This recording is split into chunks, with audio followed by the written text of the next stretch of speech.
Hey Hi, Susan, David. Hey, how are you? I'm very well, thanks. How are you? I'm really good, thank you. Thanks so much for Just, organising this. It's really no, exciting. it's okay. It's okay. It's good to put a face to the name. Yeah, Finally get to same. see you in person. Yeah, yeah. Getting very used to Zoom calls and seeing everybody on a screen. Yeah. At first it was a bit awkward, trying to sort Yeah, of, especially when you're meeting someone for the first time, Zoom call. But yeah. Hi, getting quite, everybody. Yeah. Uh, Hi. we're just waiting for two, three Cool. more of our guys. Will Candice be joining us as well? Um, she's not sure. So she has young children. Oh, So right. with the fact that it was 7 o'clock in the evening, she didn't know whether she was going to be able to. Yeah, I shared the link with her, but what she might do is she might deal with the recording stuff afterwards. yeah, that's cool. I'm sure. I think most of us here can relate to that. Got a Yeah. little one just screaming downstairs, Oh, trying to. really? Yeah. Just had a newborn about her baby about 8 weeks ago. Oh, wow. Wow. You're in the thick of it then still. Absolutely. I Oh, think we're that's just nice. waiting So for one more. congratulations. Thank you. Evening all. Hello.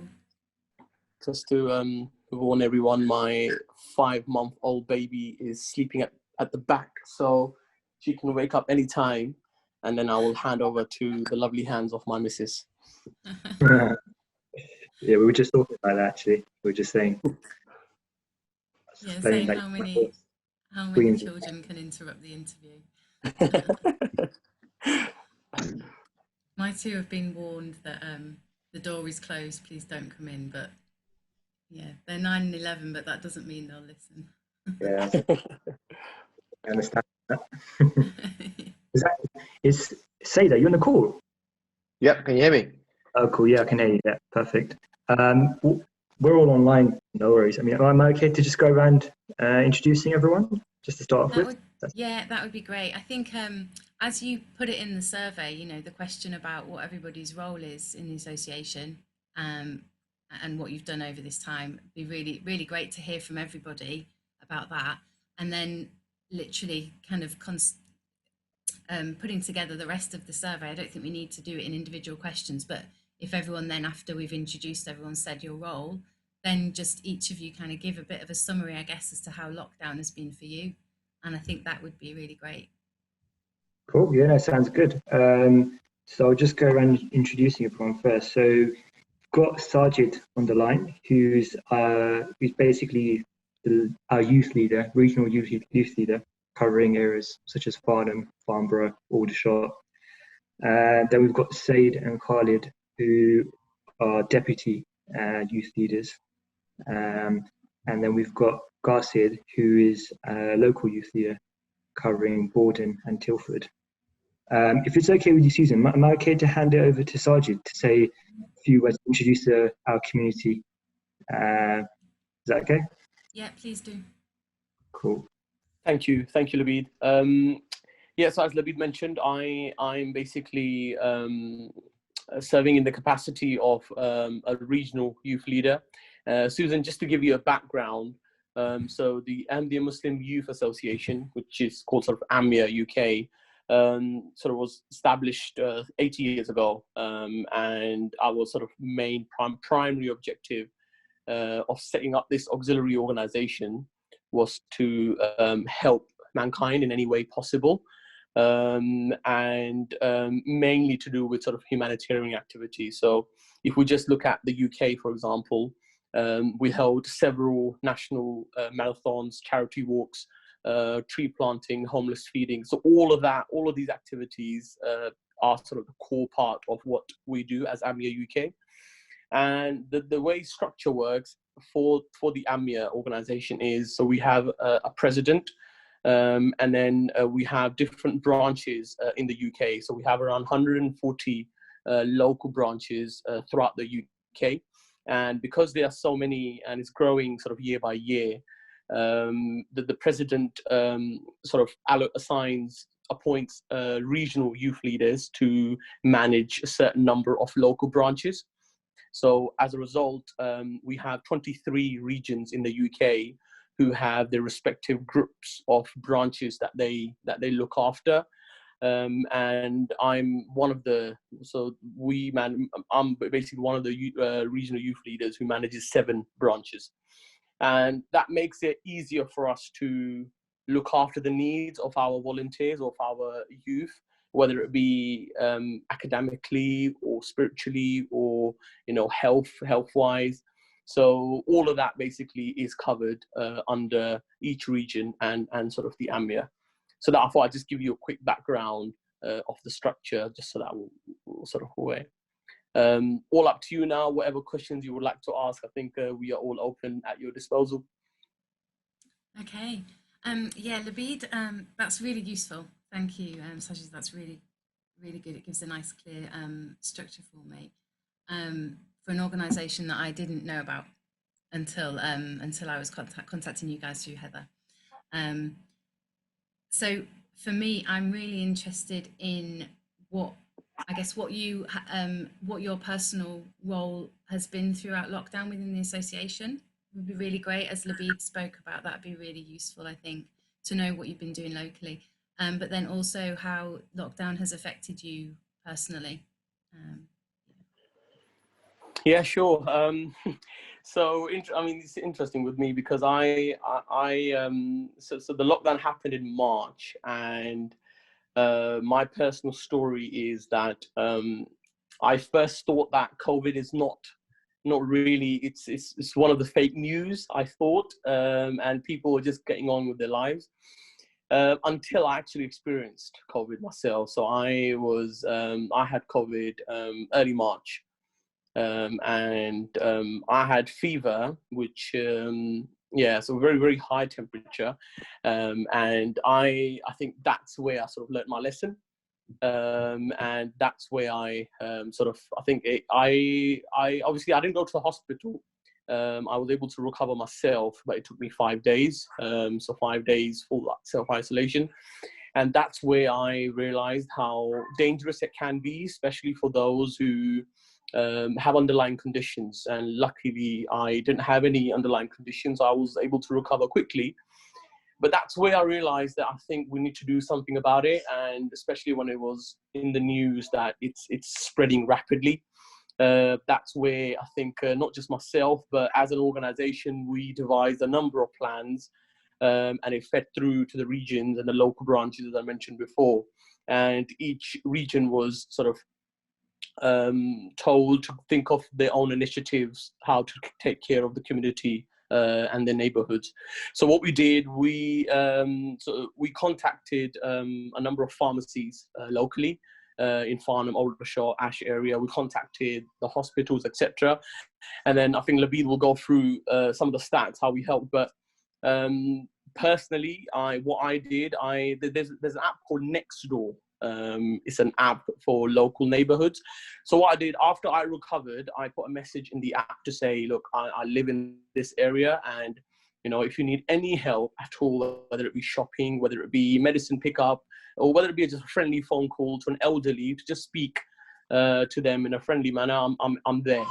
And I was so shocked when I looked at 80 likes on the app. So many people came forward. Some of the people did say that we need help in moving home. Some people said that, I need a medicine picked up, and me and my wife, helped them wholeheartedly. And that's how basically my story came about, and that's how I am now, encouraging the volunteers who I look after to do the same, to reach out to the local neighborhoods and make sure that everyone is helping and everyone is doing their bit. So I thought that was sort of my little background. Amazing, thank you. Thanks for sharing. That's quite similar to one of the ladies who has been working with Heather Chalkley. She had quite a similar reaction, I think, when she put word out that she was wanting to help, and quite similar. And I think it's quite warming, isn't it, when the communities come together like that to support. That's not my little one.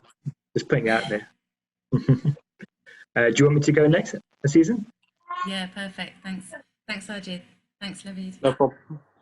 So just about my role, I didn't introduce my role. So I'm serving as the regional youth coordinator for charities and welfare. So this role essentially covers helping people, not only within our community, but also outside the community. So we've been doing this for, like Sajid said, for a number of years now. Just a small example of how we've been doing this outside of the pandemic is through, homeless feeding, helping out, contributing towards food bank drives, feeding the homeless, visiting care homes, just things like that, really. I mean, for us personally, this has a very, as a Muslim, this kind of work really has a close connection to our faith, because as a Muslim we're constantly told and we believe that it's not just enough for you to go to the mosque and pray and worship. As long as in addition to praying and worshiping, you also need to serve God's creation, and that's through helping people basically.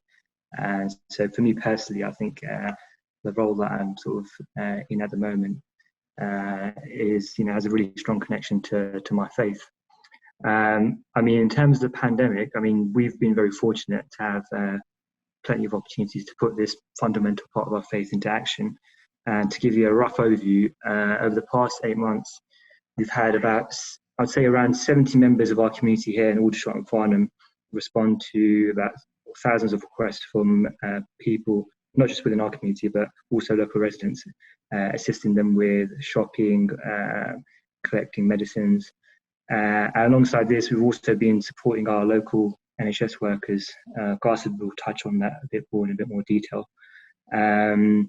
But also we've been working very closely with the local council to see if we can assist them in any way we can.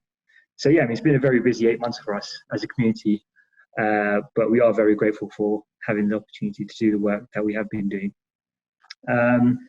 In terms of how lockdown has been for me personally, I think it felt very surreal at first because, my employer, they're quite old school, and when they told me that I could work from home, I couldn't quite believe it. And for me, it's perfect because my commute is like an hour and a half each way, so I spend sort of 3 hours every day commuting. So yeah, I definitely welcome the idea of not having to commute, and obviously the costs and time savings that come with that. But then I think I soon started to feel the impact lockdown had on my social life. I mean, I was used to going to our local mosque most evenings after work. That's something I personally really look forward to. I mean, I think this mosque in particular is very special to not just me, to members of our local community, because it's also the home of our spiritual leader of the community, who we call the Caliph. So basically, he's basically the spiritual leader of millions of Ahmadis worldwide. So for me personally, going there every evening after work was, it's a huge thing. I mean, that's one of the main reasons why I moved to Aldershot. I was previously living in London my whole life. I only moved to Aldershot about a year ago. So yeah, I mean, going back to my point, yeah, I do feel like lockdown, has affected my spiritual and mental well-being due to not being able to go to the mosque. But at the same time, I'd say it's also presented plenty of opportunities to help people in the local community, which I guess has sort of counteracted the fact that I can't go to the mosque.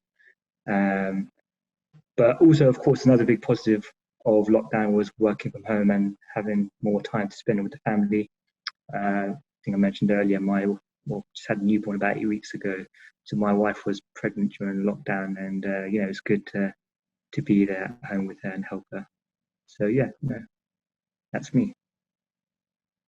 Thanks, Lavid. It's great actually. You're so far you've both touched on positives as well, which I forgot to say is I think a really important part to recognise of such a tough year. I think it's really important to focus on what's come out of it that you can say as a benefit, or that you can use going forward in some way. And you're doing that naturally, so thank you. No, sure. I guess any Qasid, you can go next if you want. Yeah, sure. So I think my personal situation in this COVID times is quite similar to Labid's situation, because I'm also working from home, and even now I'm working from home. So I've seen a lot of positives on that side in terms of travel times and costs as well. But for me personally, I find working at home quite restrictive, in the sense that, once you're locked in the home, you sort of almost feel like you're in a prison.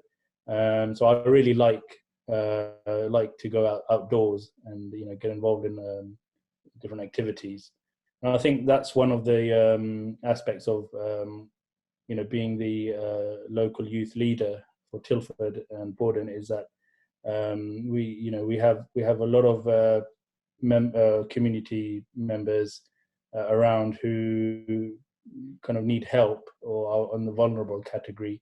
And as Sajid touched upon, next door, but a lot of the people around Tilford, they don't have access to these sort of apps. So locally, what we did was created a kind of a COVID support group. So we printed out some leaflets and also arranged a kind of a Tilford a COVID support phone number, so people can contact us, and also an email address.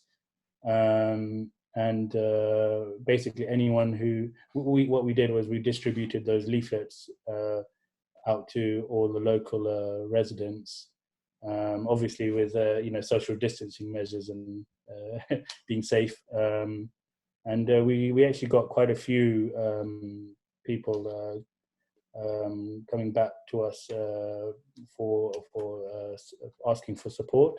And some of the support, for example, one which I personally took action was there was actually someone in Tilford who basically, because of their vulnerable daughter, young daughter, they couldn't go out and do their shopping themselves. And so I had I was assigned to do their shopping. And obviously going to the shops, well, that's one thing that hit me hard personally, was, being in the queues, the long queues during lockdown. At some points you'd have to wait an hour or even longer just to get into the store. And when you even get into the store, the items that you're looking for, you don't actually find them. Some are just out of stock or they don't have them. So it was really a struggle, to find all the items that people had requested. And I found that quite tough. It was quite disappointing to get back to them and say, oh, I couldn't find these items. But one incident actually, which I want to mention, was with regards to the vulnerable child, was actually her birthday was coming up. So thankfully, I actually managed to get all the ingredients that they needed to make a birthday cake. And they were so happy that we managed to get the ingredients, and they baked their cake. They sent me a photo of it, and it was really, really, really nice to see that. And another sort of a campaign that we did was for the NHS. So basically, we reached out to the NHS because we realized was that the NHS in Guildford, the Royal Surrey County Hospital, was very extremely busy, and because of that, the NHS staff had to work 5 to 6 days a week, and some of them couldn't do their shopping, or couldn't even have time to cook their own food or get food. So what we did was we supported them in the sense that we made food for them at our local mosque kitchen, and for up to about 200 people, and delivered that to the Royal Surrey County Hospital. And we did that every week for until as long as they needed it. And they were very, very also very pleased that they got some very nice kind of Asian Indian food or Pakistani foods. That's amazing. Yeah. I think as Labisa also mentioned, that I think that the reason why we do this is because of our faith. It teaches us, these kind of attributes to kind of be a good human being first and foremost, above religion. You should first and foremost just be a good human being and look after people and God's creations. Yeah, I think that's pretty much me. Thank you so much. Yeah, I mean, Khalid, you can go next. If you're up for it. So in terms of my lockdown experience, so just a bit about in terms of what I've been doing. So I've sort of been was working with the regional coordinator for charities and welfare, helping out with deliveries of both shopping, but also working with the pharmacies and doing a lot of deliveries for the pharmacies to some remote locations in areas where I'd never been. So, as far down as Borden up to Frensham, Aldershot, all over the place, in areas I'd never driven before, never been before. So it was an interesting experience, and seeing the people that you're delivering it to, in terms of, they're vulnerable, they can't actually go out and collect the medicines and stuff themselves, sort of hits home in terms of what you have and what you are able to offer others. Even if it's something as small and simple as, going and getting their medicine for them, it makes you realize how little you have to do to sort of benefit other people. And I think that sort of hit home to me, that, you think about, okay, you might want to do very big things to try and benefit lots of people, but even the smallest or the little bit of action that you do, the little help that you do give, can benefit someone so much that you don't even realize it. And I suppose that sort of makes you feel good in terms of what you're doing. And as Qasid and Labid have also mentioned, it's part of our faith as well. It's something that I wouldn't say it's ingrained, but it probably is ingrained in us since a young age, that you're here not just for yourself, but you're also here to serve others, and that's part of your faith. In terms of the actual lockdown and how what's happened for myself personally, so in terms of work, I was luckily already working a couple of days from home anyway, so I was partially used to working from home, so it wasn't a massive difference initially anyway. I think when it really started hitting home was after a couple of months, and then when the kids were off school as well, and then everything, it was very difficult to concentrate on what you were trying to do in terms of work, because the kids were running around and you've got to try and keep them occupied, got to get their schoolwork done, and it just turned into a massive exercise in time management, really. Trying to see what time I could get away to do my own work, and what time I have to go in and help with the kids, and what time I have to go back and do my own work and manage meetings and all sorts. So it was an interesting experience. And then I suppose when the kids did eventually go back to school, you've got to change your routines again, and it challenges you in different ways. And I suppose in terms of the benefits, so I got a lot of time to do a lot of DIY at home, which was fun. It was quite good actually, because we sort of moved home just before the start of lockdown, so we managed to move in sort of early February, and then it just gave us, just before lockdown, and then it just gave us time to then start doing everything we wanted to do in the house. So that was good. And then also, I suppose it also gave me a chance to have more time with my children as well. I've got 3 kids. And, if you're coming and going from work, sort of, maybe you'll get an hour with them, or an hour and a half, 2 hours at the most, before they have to go to bed and whatever. And the whole lockdown process, you know, you get to know your kids a bit more, you develop that bond a bit more, and it also gives you a chance to spend time and teach them and learn from them as well. And that's what I think I really appreciate that as part of the lockdown process, was that, you know, there's a lot of negatives, but the positive for me was that it made our family a lot closer. We sort of understood each other a lot more. We learned from each other, and it also gave me a chance to be with my children a lot more. Thanks, Khalid. You actually touched on quite a lot of familiars there for me. I'm the DIYer in our household, and so I've been making the most of lots of time for DIY and decorating, like especially the first lockdown. And likewise, spending so much time with the children and family. And my husband and I, if you'd said last year that we would have to have this much time together, we'd have probably been terrified. But it's been amazing. It's been really good.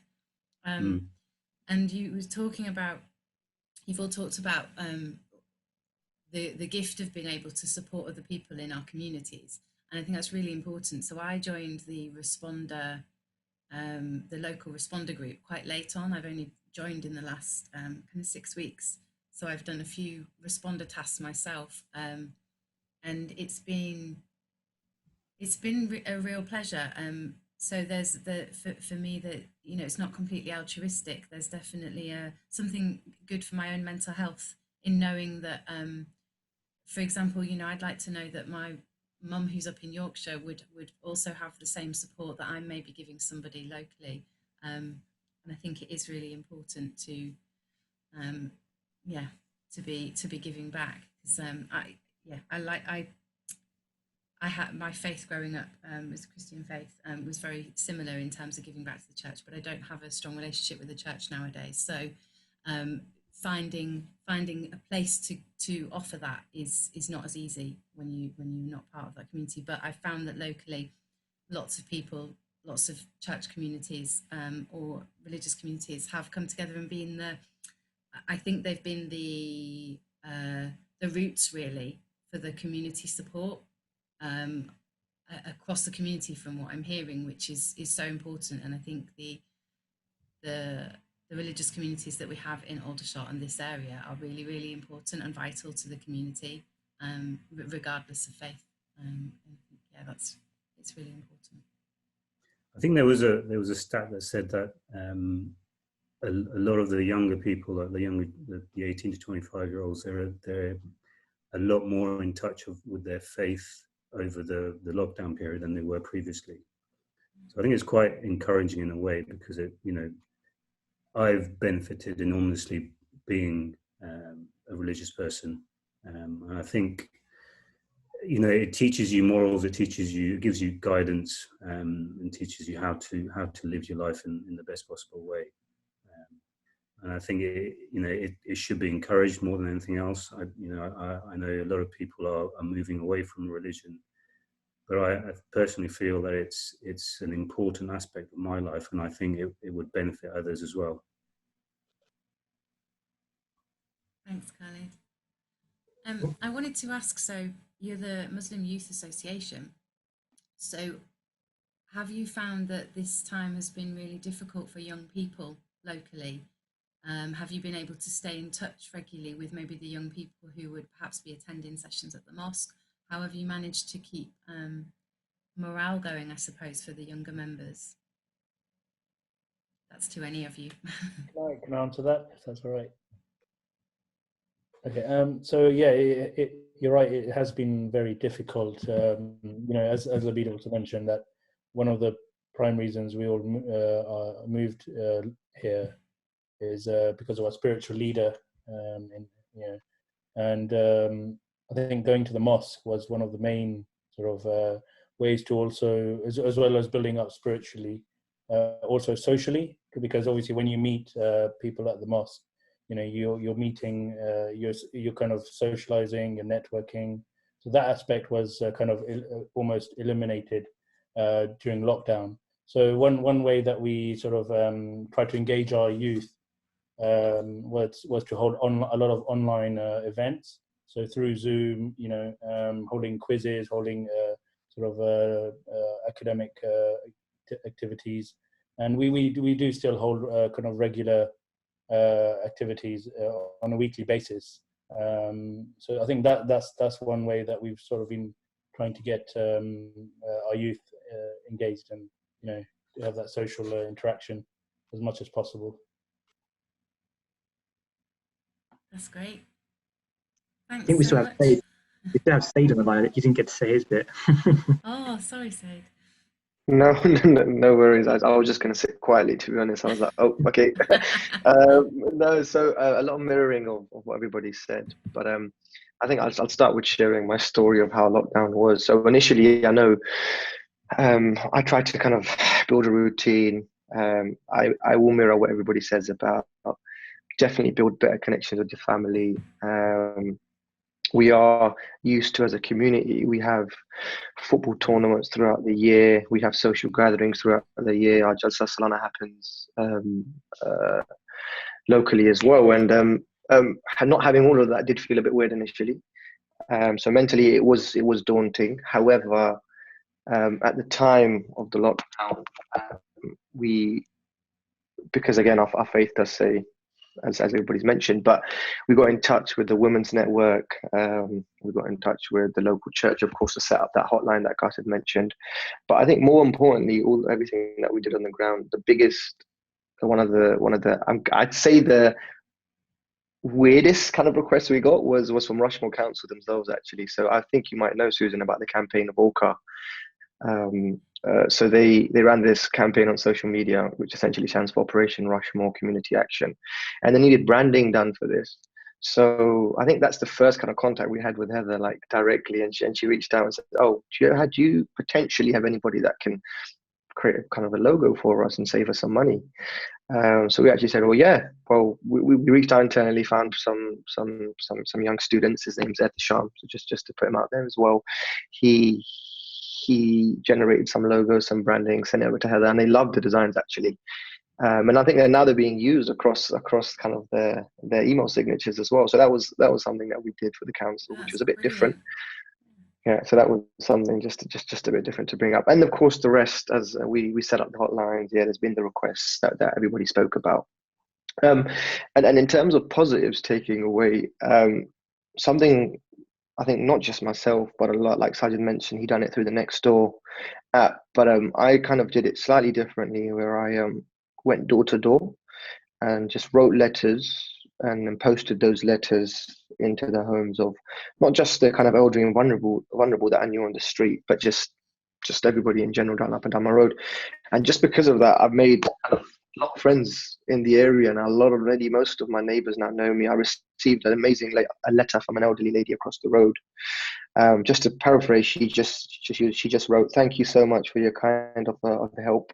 It is a comfort to know that I could ask for help if I needed it." That's just the gist of the letter, kind of. And so, wholeheartedly, it was very nice to see and just a bond growing within the community, not just as Amya, but with everybody and our neighbors. So that growth of love and a sense of community that was being built naturally was very nice to see as well. Yeah, that's kind of it for myself, really. That's really powerful way to end, actually, I think, Saeed, because yeah, you're right that it does feel like the more people that I'm talking to in this project, in terms of collecting the experiences of everyone across Rushmore, even those who've had a really difficult time have seen, it's not across the board, but a lot of people have seen, the community spirit that's come out. And even if it's just a few neighbours, I think knowing that people feel that they've got each other's backs and that there's somebody there that they can speak to is, well, it's really important, isn't it? And I don't think everybody realised it. So it's something that's come out of this terrible year. Yeah. Did you have any more questions? Sorry, I didn't ask. No, I think that's amazing. That's great. Yeah. Thanks, thanks for everybody's time. It's been amazing. Really good to hear what you're doing. Nice to meet you all. Thank you very much, guys. Hopefully see you around. Bye-bye. Bye-bye. Bye. See you soon. Speak soon.